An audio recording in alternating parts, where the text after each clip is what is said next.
Vous êtes-vous déjà senti confus et perdu face au mystère de l'Apocalypse, en particulier au chapitre 9? Tu n'es pas seul. Beaucoup d'entre nous aspirent à comprendre les visions prophétiques de Jean et les jugements divins décrits dans la Bible, mais la complexité peut être accablante, nous laissant déconnectés et incertains. Dans cette vidéo, nous découvrirons ensemble les secrets cachés dans Apocalypse 9, apportant clarté et compréhension à votre voyage spirituel. Découvrez la signification des trompettes, la délivrance des sauterelles démoniaques et la protection des 144 000 scellés. Préparez-vous à une révélation qui non seulement clarifiera ces prophéties, mais renforcera également votre foi et offrira une nouvelle perspective sur la fin des temps. Relevons ce défi ensemble et trouvons la vérité que Dieu veut nous montrer. Alors n'oubliez pas de vous abonner à la chaîne pour ne manquer aucune de nos vidéos. Apprenons un peu plus sur Jean, l'un des apôtres de Jésus. Il a écrit le livre de l'Apocalypse alors qu'il était dans la ville d'Éphèse. Jean et Marie, la mère de Jésus, s'y sont installés et ont passé le reste de leur vie dans cette ville. C'était une période de grande tension pour les chrétiens. À la fin du 1er siècle, l'empereur Domitien exigeait que tous les citoyens proclament « César est Seigneur » une fois par an. Pour les premiers chrétiens, c'était un gros problème, car pour eux, Jésus est Seigneur. Refuser de faire cette déclaration pourrait entraîner des sanctions sévères, voire la mort. Jean a écrit l'Apocalypse à une époque où être chrétien représentait un grand défi. Même avant la rédaction de l'Apocalypse, beaucoup avaient déjà perdu la vie à cause de leur foi.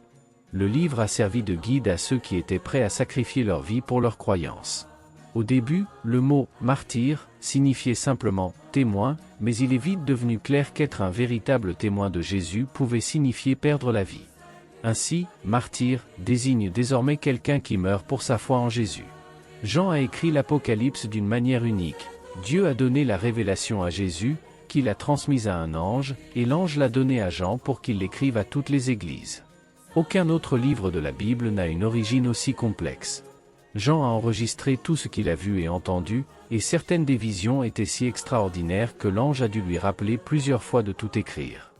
Dans ces visions, Jean a été emmené au ciel, où il a entendu plusieurs voix et chœurs chanter, et il a dû enregistrer tous ces détails. Apocalypse est un livre incroyable avec un thème central, le retour de Jésus-Christ sur terre.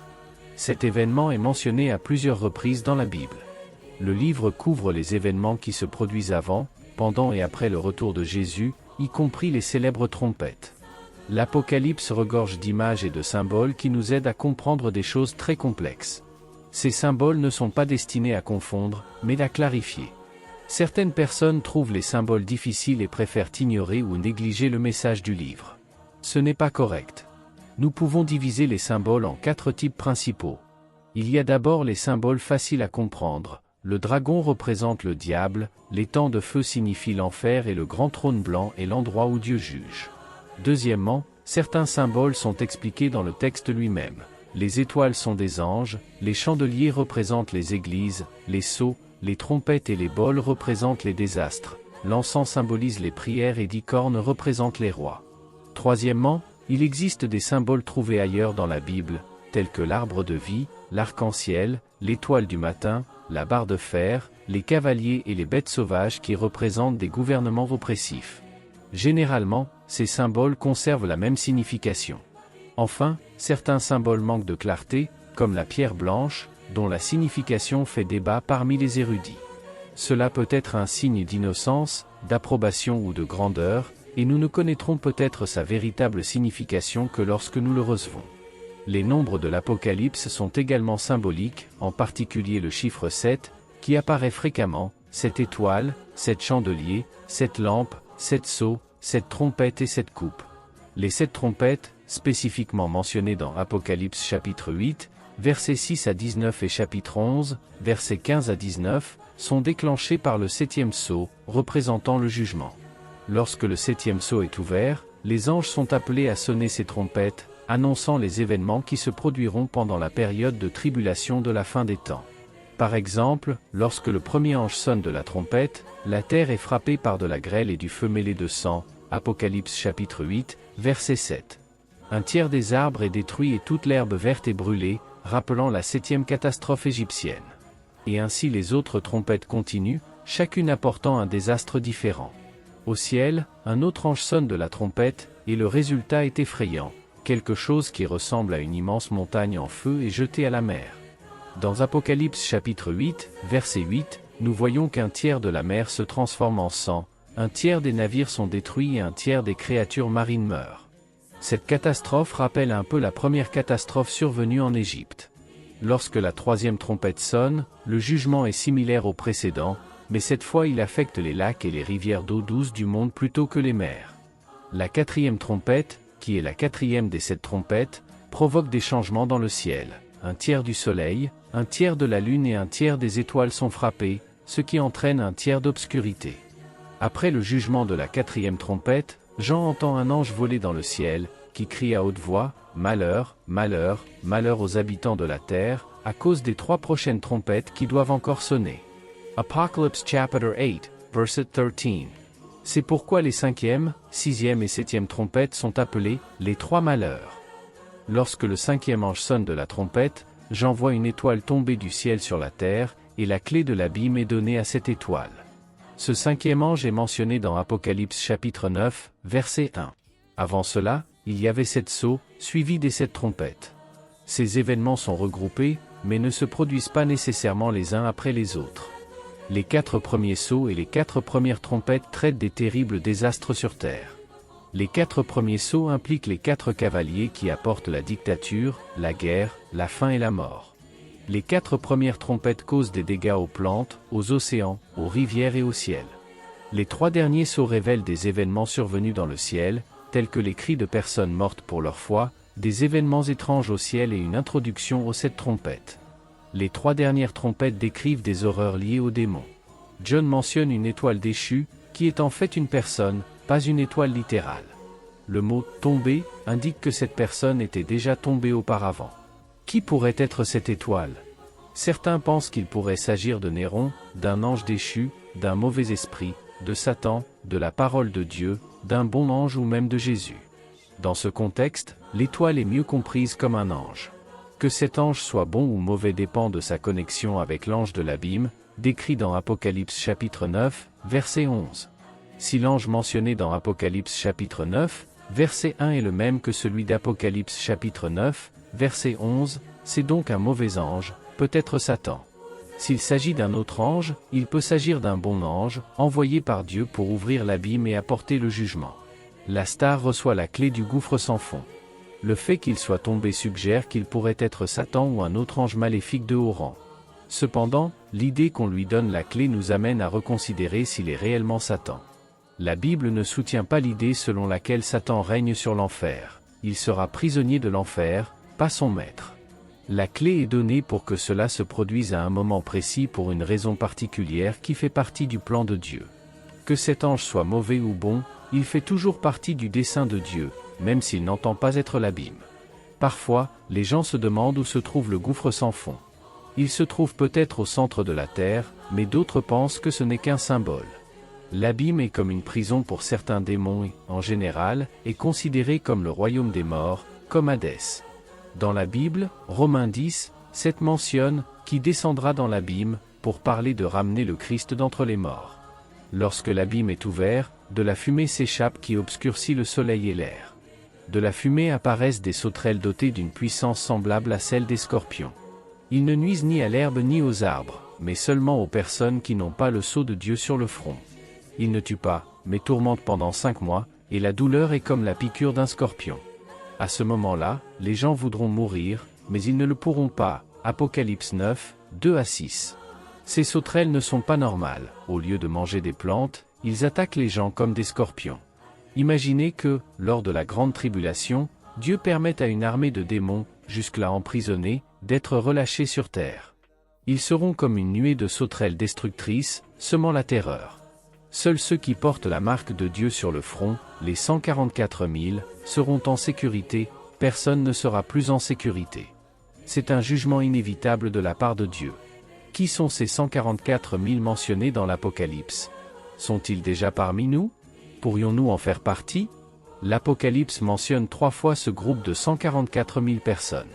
Dans Apocalypse chapitre 7, verset 4, il est écrit « Et j'entendis le nombre de ceux qui étaient scellés, 144 000, de toutes les tribus des enfants d'Israël. » Mais pourquoi ces 144 000 sont-ils scellés?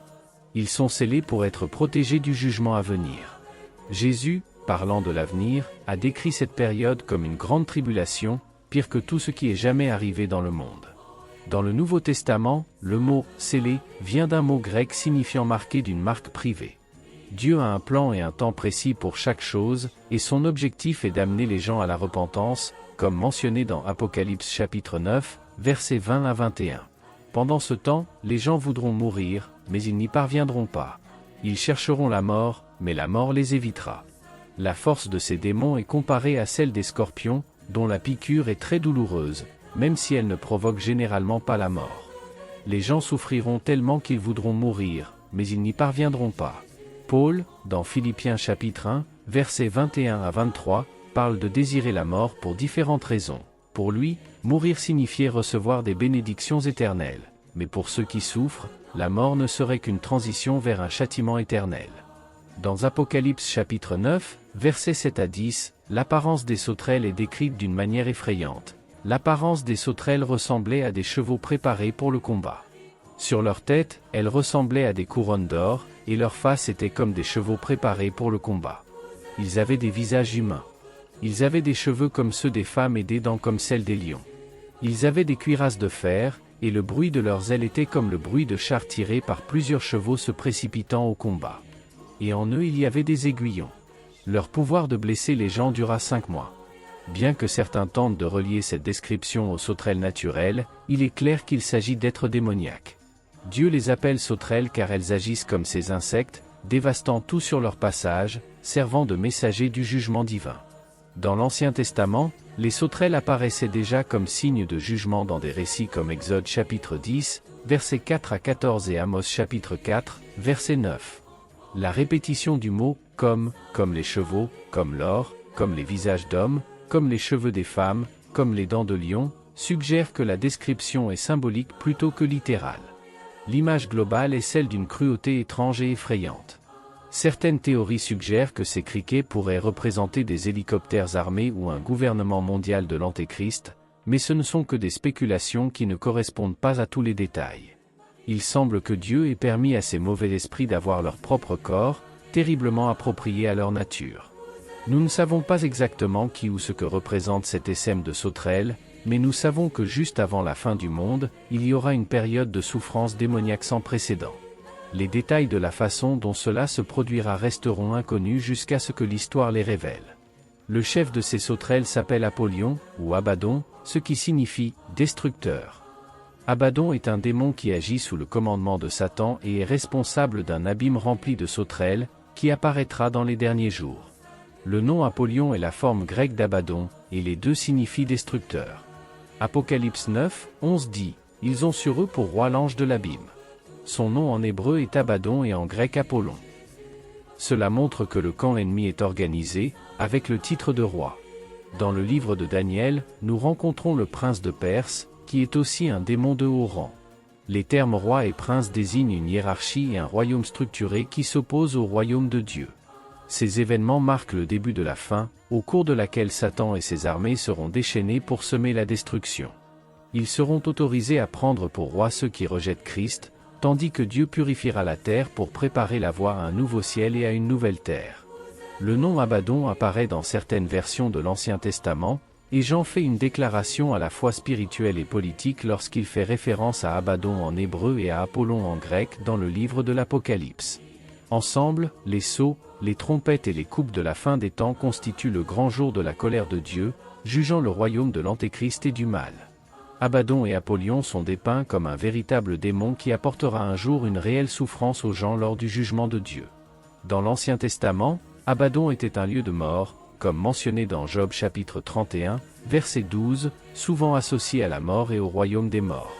C'est semblable à Hadès, le royaume des morts, sur lequel Dieu et Christ ont un contrôle absolu. Cependant, dans ce contexte, le contrôle est temporairement confié à un ange maléfique qui semble avoir été emprisonné avec d'autres esprits dans le puits. John adapte peut-être le titre d'Abaddon pour faire valoir un point. Certains suggèrent que le titre ridiculise également Apollon, le dieu archer, dont le symbole était la sauterelle. Cela nous montre que le mal, dirigé par Abaddon, est contre nous. Dans Jean chapitre 10, verset 10, il est écrit, « Le voleur ne vient que pour voler, tuer et détruire. Je suis venu pour qu'ils aient la vie et qu'ils l'aient en abondance, jusqu'à ce qu'elle déborde. » Lorsque l'abîme s'ouvre et que la fumée s'élève, j'envoie Abaddon et ses sauterelles. Il a été demandé à ces sauterelles de ne pas nuire à l'herbe, aux plantes vertes ou aux arbres, ni aux personnes qui portent le sceau de Dieu sur le front, indiquant qu'elles représentent quelque chose de symbolique. Les vraies sauterelles se nourrissent de végétation, mais pas celles-là. Dans l'Ancien Testament, les sauterelles sont utilisées comme symbole du jugement divin, comme dans Exode chapitre 10, versets 4 à 14 et Amos chapitre 4, verset 9. Les tourments causés par ces criquets durent 5 mois, soit la même durée de vie qu'un criquet naturel et la durée typique d'une saison d'attaque acridienne. Ce choix de moment reflète la gravité et la durée du tourment. La douleur provoquée par ces sauterelles est comparée à la piqûre d'un scorpion, si intense que les gens voudront mourir, mais la mort les fuira. Il ressort clairement de la Bible que les démons existent et s'opposent à la suprématie de Dieu. Ils tentent d'influencer les gens pour qu'ils vivent d'une manière contraire aux intentions de Dieu, mais ils sont toujours sous le contrôle divin et peuvent être utilisés pour réaliser le plan de Dieu. Les chrétiens doivent se soumettre à Dieu et résister aux attaques de Satan et de ses démons. Nous devons comprendre la vérité fondamentale de l'Écriture concernant le comportement des démons et leurs méthodes d'influence. Connaissant l'œuvre des démons, il nous est commandé de nous opposer à eux en Christ, que ce soit en tant qu'individu ou en tant que société. Durant la grande tribulation, ces démons auront libre passage sur terre. Ils essaieront de nous éloigner de Dieu, de nous faire tomber en tentation et de nous tourmenter. Ce sont des esprits immortels, mais ils n'ont que le pouvoir que Dieu accorde. Jésus est venu pour libérer les gens du pouvoir des démons, et même lorsque ces démons sont libérés, Dieu est toujours aux commandes. Notre Père céleste n'est pas le destructeur, cette destruction fait partie de son juste jugement. Satan est méchant et puissant, mais il n'est pas tout-puissant. Abaddon n'a pas un contrôle total sur les démons de l'enfer. Lorsque les sauterelles sortent de l'abîme, elles ne peuvent que torturer, pas tuer. Même dans le pire des cas, le destructeur ne peut échapper au contrôle de Dieu. Dans Apocalypse chapitre 9, versets 12 à 15, il est écrit, « Le premier malheur est passé, voici, après ces choses, 2 autres malheurs arrivent. Le 6e ange sonna de la trompette, et j'entendis une voix venant des 4 cornes du ciel. Autel d'or qui est devant Dieu, disant au 6e ange qui avait la trompette, libère les 4 anges qui sont liés par le grand fleuve Euphrate. Les 4 anges qui ont été préparés pour l'heure, le jour, le mois et l'année. Libérés, afin de tuer un tiers des hommes. Ces 4 anges sur l'Euphrate marquent le début d'un jour de colère. Ce sera un jour d'agonie, d'obscurité et de tristesse. Une journée de nuages et d'obscurité. Cela montre le début de la fin, où Satan et ses armées provoqueront la destruction. Dieu leur permettra de prendre ceux qui rejettent Christ alors qu'il prépare la terre pour un nouveau ciel et une nouvelle terre. Préparez-vous pour une journée de trompettes et de cris de guerre. Cela se produit sur l'Euphrate, un fleuve très important dans la Bible. L'Euphrate est connu comme le berceau de la civilisation humaine et a toujours été considéré comme un symbole de vie et de limite. Dans le livre de l'Apocalypse, l'Euphrate prend une nouvelle signification, étant cruciale pour les événements futurs. Cette partie de la Bible est fascinante et effrayante, montrant une époque où Dieu intervient directement, provoquant la collision du monde physique avec le monde spirituel. Cela a de graves conséquences pour tout le monde. Le but de la libération de ces anges est de provoquer une destruction massive, leur permettant de tuer un tiers de l'humanité. Mais pourquoi Dieu permettrait-il une telle dévastation ? Nous ne savons pas si ces 4 anges sont les mêmes que ceux mentionnés dans Apocalypse chapitre 7, verset 1, mais, en tout cas, ils sont préparés pour le moment exact où ce jugement doit avoir lieu. La mention selon laquelle ils ont été libérés suggère qu'il s'agit d'anges maléfiques, même si ce n'est peut-être pas le cas. Pourtant, ils servent le dessein divin. Les sauterelles démoniaques mentionnées précédemment ne pouvaient que causer de la souffrance, mais ces 4 anges ont le pouvoir de commettre un massacre à une échelle jamais vue auparavant. Ils ne sont réveillés qu'au moment précis déterminé par Dieu et leur action est limitée à une partie précise de l'humanité. Ils accomplissent la volonté de Dieu au moment fixé. Cette histoire des 4 anges est une représentation du jugement de Dieu. Dans la Bible, les jugements divins servent à provoquer la repentance et à montrer la puissance et la justice de Dieu. Dans Apocalypse chapitre 9, versets 20 à 21, nous lisons que, malgré les plaies, le peuple restant ne s'est pas repenti de ses péchés, montrant que les jugements sont un appel à la repentance. Cette partie de l'Apocalypse illustre les conséquences du détournement de Dieu et l'importance de la repentance. Dans Apocalypse chapitre 9, versets 16 à 19, nous voyons une armée de cavaliers de 200 millions de personnes. Ces cavaliers avaient des cuirasses couleur de feu, de jacinthe et de soufre, et les têtes de leurs chevaux étaient comme des têtes de lions, de la gueule desquels sortait du feu, de la fumée et du soufre. Un tiers de l'humanité a été tué par ces trois fléaux. La puissance des chevaux était dans leur bouche et dans leur queue, qui étaient comme des serpents à tête, avec lesquels ils faisaient du mal. Ce nombre n'est peut-être pas littéral, mais il suggère une armée si grande qu'elle est incalculable, plus grande que tout ce que les humains ont jamais vu. Ces chevaliers sont représentés de manière étrange et effrayante, créant une image vivante d'horreur et de destruction, se connectant aux forces du mal. L'armée des chevaliers peut désigner aussi bien une armée surnaturelle qu'une armée humaine. S'il s'agit d'une armée humaine, la description pourrait être la tentative de Joao de décrire les machines de guerre modernes avec les ressources de son époque, ce qui donnerait cette image effrayante. Cependant, aucune armée humaine de cette ampleur n'a jamais existé. Durant la Seconde Guerre mondiale, le total combiné de toutes les armées ne dépassait pas 70 millions. En 1965, la Chine prétendait disposer d'une armée de 200 millions d'hommes, mais cette affirmation a été largement remise en question.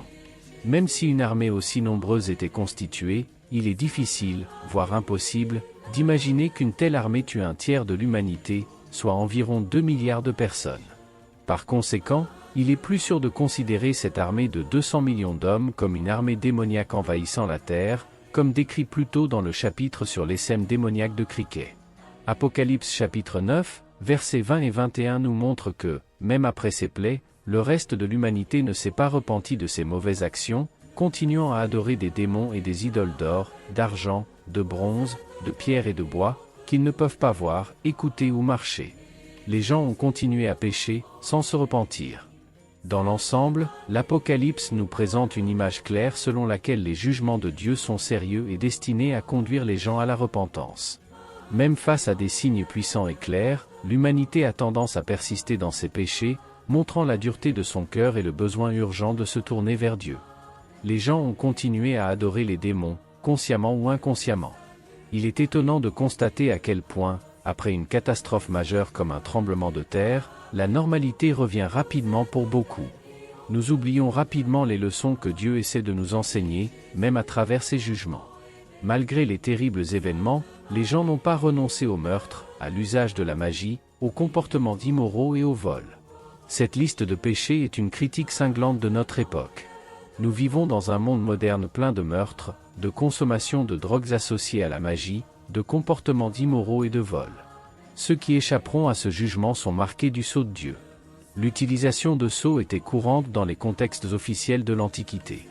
Par exemple, un centurion romain apposait un sceau sur un document qui ne devait être vu que par son supérieur.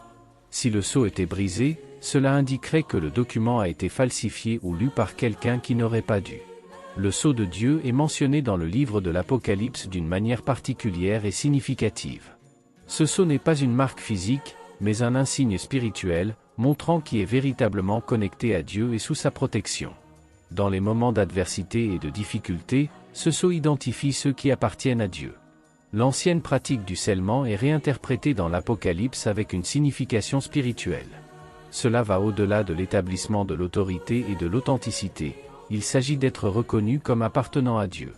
Ce sceau spirituel est un puissant symbole de foi et de protection divine dans un monde chaotique. En approfondissant ce sujet, nous réalisons que le sceau de Dieu est essentiel. Il nous montre que Dieu promet de protéger les siens et veut que nous lui restions fidèles même dans les moments les plus difficiles, ceux qui sont scellés par Dieu sont sous sa protection.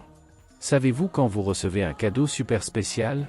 Eh bien, dans Éphésiens chapitre 1, versets 13 à 14, la Bible parle d'un don incroyable que Dieu nous fait, le Saint-Esprit. C'est comme un sceau que Dieu met sur nous pour montrer que nous lui appartenons et qu'il promet de nous donner un avenir merveilleux avec lui. Là, dans Apocalypse chapitre 7, verset 3, nous lisons « Ne faites pas de mal à la terre, ni à la mer, ni aux arbres, jusqu'à ce que nous scellions les serviteurs de notre Dieu sur leur front. » Ces serviteurs recevront un sceau sur le front avec le nom de Dieu. Et dans Apocalypse chapitre 14, verset 1, il est dit « Alors je regardai, et devant moi se tenait l'agneau, debout sur la montagne de Sion, et avec lui 144 000 qui avaient son nom et le nom de son père écrit sur leur front. Ces 144 000 ont un objectif particulier. Ce ne sont pas seulement eux qui reçoivent ce sceau, mais tous ceux qui sont fidèles à Dieu. Le sceau de Dieu est comme une marque de protection dans les moments difficiles. Beaucoup de gens disent qu'ils font partie des 144 000 mentionnés dans l'Apocalypse, mais certains faits aident à identifier qui ils sont réellement. Premièrement, ils viennent des tribus d'Israël, Apocalypse chapitre 7, verset 4. Deuxièmement, ils sont spécifiquement issus de ces tribus, Apocalypse chapitre 7, verset 4a, émoticône, n'en croyant pas ses yeux. Troisièmement, pendant la colère de Dieu, ils seront protégés et triomphants, rencontrant Jésus sur le mont Sion à son retour, Apocalypse chapitre 14, verset 1. Et quatrièmement, ils sont célibataires, Apocalypse chapitre 14, verset 4, ce sont ceux-là qui ne se sont pas souillés avec des femmes, car ils sont célibataires. Ils suivent l'agneau partout où il va. Le sceau de Dieu est un puissant symbole de protection et d'appartenance, garantissant que même dans les moments les plus sombres, ceux qui appartiennent à Dieu seront sous sa protection. De plus, ils sont le début d'une plus grande moisson et sont connus pour leur intégrité et leur fidélité, Apocalypse chapitre 14, verset 5. Le nombre 144 000 est plein de symbolisme. Dans la Bible, le nombre 12 représente l'autorité et la complétude divine. Multiplier 12 tribus par 12 000 membres de chaque tribu suggère une complétude accrue. Le sceau de Dieu et la marque de la bête dans l'Apocalypse montrent un profond contraste entre le bien et le mal.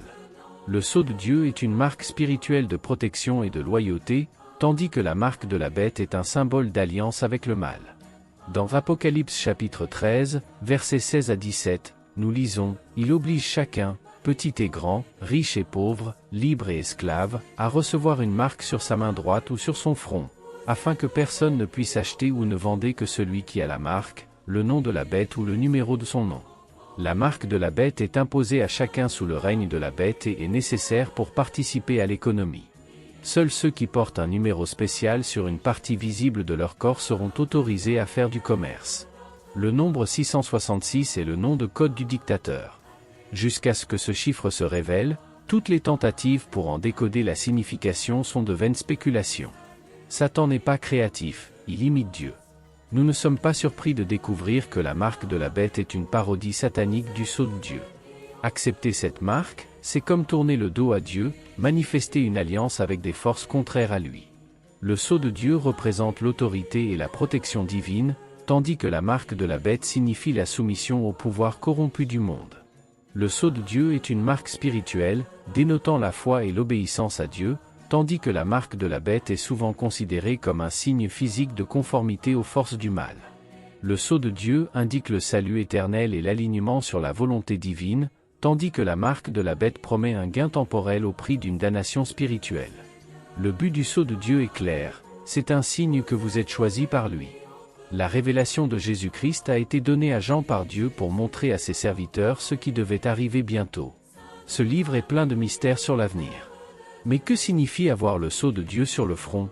Tout comme Dieu a protégé son peuple de Gochem des fléaux, il sera également avec les siens alors que le monde fera face à ses jugements. Dans Apocalypse 7, alors que Jean révèle ce qui se passera à la fin des temps, il est crucial de comprendre ce que cela signifie pour les 144 000 personnes. Mais qu'est-ce que cela signifie pour vous? Dieu a-t-il mis son sceau sur vous? Explorons ce que signifie être scellé par Dieu. Le sceau de Dieu offre 3 dispositions principales, comme mentionné dans Éphésiens chapitre 1, versets 13 à 14. Premièrement, le sceau de Dieu nous donne l'inclusion. En tant que croyants en Christ, nous sommes considérés comme faisant partie de lui, ce qui implique que tout ce qui lui appartient nous appartient également. Par exemple, en raison de notre lien avec Christ, sa justice devient notre justice. Que signifie le sceau de Dieu pour vivre dans les derniers jours? Il identifie ce que nous devons faire, comme les 144 000 dans l'Apocalypse. Nous sommes appelés à lui servir de témoins. Apocalypse chapitre 7, versets 9 à 14 décrit ce qui se passe après que les 144 000 aient été scellés. Après ces choses, je regardai, et se tenait devant moi une grande multitude que personne ne pouvait compter, de toute nation, tribu, peuple et langue. Debout devant le trône et devant l'agneau, vêtus de vêtements blancs et des branches de palmier à la main. Et ils crièrent d'une voix forte, « Le salut appartient à notre Dieu qui est assis sur le trône, et à l'agneau. » Des anges étaient autour du trône, des anciens et des 4 êtres vivants. Ils se prosternèrent devant le trône et adorèrent Dieu en disant « Amen ». La bénédiction, la gloire, la sagesse, la gratitude, l'honneur, la puissance et la force appartiennent à notre Dieu pour toujours et à jamais. Amen. Alors l'un des anciens demanda à Jean, « Qui sont ceux-là en blanc, et d'où viennent-ils » John a répondu, « Seigneur, tu sais. » Et il dit, « Ce sont ceux qui sont sortis de la grande tribulation, ils ont lavé leurs vêtements et les ont blanchis dans le sang de l'agneau. » Les saints ont loué Dieu pour avoir sauvé un grand groupe de Juifs de la destruction. Ils se tenaient devant le trône et l'agneau, montrant que lorsque nous adorons Dieu, nous sommes dans sa présence particulière. Dans la Bible, Paul dit que les membres de l'Église sont également scellés. Dans Éphésiens chapitre 1, verset 13, il écrit « En qui vous aussi, lorsque vous avez entendu la parole de vérité, l'évangile du salut, et que vous y avez cru, vous avez été marqués du sceau du Saint-Esprit promis. » Plus tard, il dit « Et n'attristez pas le Saint-Esprit de Dieu, par lequel vous avez été scellés pour le jour de la rédemption. » Éphésiens chapitre 4, verset 30. Écrivant aux Corinthiens, Paul a parlé de Jésus-Christ, qui nous a aussi scellés et nous a donné l'Esprit dans nos cœurs comme garantie. 2 Corinthiens chapitre 1, verset 22. Celui qui est guidé par le Saint-Esprit est marqué comme un vrai chrétien, un enfant de Dieu et un héritier de la vie éternelle. Dans Romains chapitre 8, versets 14 à 16, il est écrit « Car tous ceux qui sont conduits par l'Esprit de Dieu sont enfants de Dieu. Car vous n'avez pas reçu un esprit d'esclavage pour craindre encore, mais vous avez reçu l'esprit d'adoption, par lequel nous crions « Abba, Père ». L'Esprit lui-même témoigne avec notre esprit que nous sommes enfants de Dieu. Cela se produit lors du baptême, lorsque quelqu'un reçoit le Saint-Esprit après s'être repenti de ses péchés. Dans Actes chapitre 19, verset 6, il est dit « Et lorsque Paul leur imposa les mains, le Saint-Esprit descendit sur eux, et ils se mirent à parler en langue et à prophétiser. » Les membres de la véritable Église de Dieu sont scellés à la vie éternelle lorsqu'ils reçoivent et suivent la direction du Saint-Esprit. Le salut ne se limite pas aux 144 000 personnes. Des gens de toute race et de toute nation peuvent y parvenir. En plus des 144 000 mentionnés dans la Bible, il y aura une multitude innombrable de justes qui se tiendront devant Dieu en vêtements blancs. Dans Apocalypse chapitre 3, versets 4 à 5, nous lisons « Mais il y a à Sardes des gens qui n'ont pas souillé leurs vêtements, ils marcheront avec moi en vêtements blancs, car ils en sont dignes. » Cela signifie que ces personnes ont conservé leur caractère et leur intégrité sans péché et qu'elles marcheront donc avec Dieu, vêtues de blanc. Le sceau de Dieu est une marque divine de protection et d'appartenance, garantissant la sécurité de ses élus même dans les moments les plus difficiles. Celui qui vaincra le monde par la foi en Jésus comme Fils de Dieu sera vêtu de vêtements blancs et son nom ne sera jamais effacé du livre de vie. Jésus confessera et reconnaîtra ouvertement ce nom devant son Père et les anges, affirmant que cette personne est l'une des siennes. Cette grande foule sera composée de personnes de toutes nations, tribus, peuples et langues, se tenant devant Christ, l'agneau. Lorsqu'on pose la question de l'origine de cette multitude, la réponse est que ce sont ceux qui sont sortis de la grande tribulation et qui ont lavé leurs vêtements, les rendant blancs dans le sang de l'agneau. Ils serviront devant le trône de Dieu en raison de leur réponse envers Dieu en ces temps difficiles. La Bible révèle que 2 représentants de Dieu, connus sous le nom de 2 témoins, prophétiseront au nom de Dieu pendant 3 ans et demi, Apocalypse chapitre 11, verset 3. Durant toutes les turbulences et difficultés de la tribulation, le ministère de ces serviteurs de Dieu se traduira par l'ajout de nombreux fils et filles à la famille éternelle de Dieu. Ces gens viendront à la fois des 144 000 et de la multitude innombrable. Pourquoi Dieu permet-il cela? La Bible suggère que Dieu permet l'existence du mal, y compris des forces démoniaques, pour atteindre un objectif plus ambitieux. Dans le livre de Job, Dieu permet à Satan de tester Job, ce qui conduit finalement à une compréhension plus profonde et à une plus grande foi en Dieu de la part de Job. Cela peut être vu comme Dieu utilisant le mal ou la souffrance pour un plus grand bien, bien que cela ne l'approuve pas. Créer le mal lui-même. C'est un sujet complexe qui conduit souvent à des discussions sur le libre arbitre et la nature de la souveraineté de Dieu. La coexistence d'un Dieu aimant et juste avec le mal et la souffrance est l'un des sujets les plus débattus. L'histoire des 4 anges de l'Euphrate est une partie cruciale de la vision de l'avenir de Jean. Ces anges ont été spécifiquement choisis et préparés pour un moment précis pour accomplir une grande tâche. Cette partie de l'histoire est intense et peut être inconfortable, montrant la force et la sévérité des décisions de Dieu. Le fleuve Euphrate, traditionnellement considérée comme une frontière entre les nations et souvent associée aux conflits et aux guerres, marque une période de grands changements et de chaos. En réfléchissant à ce passage, nous sommes confrontés au mystère et à la profondeur du plan de Dieu tel que révélé dans les Écritures. La vision des 4 anges rappelle la toute-puissance et la souveraineté de Dieu, qui commande même les forces les plus puissantes de l'univers.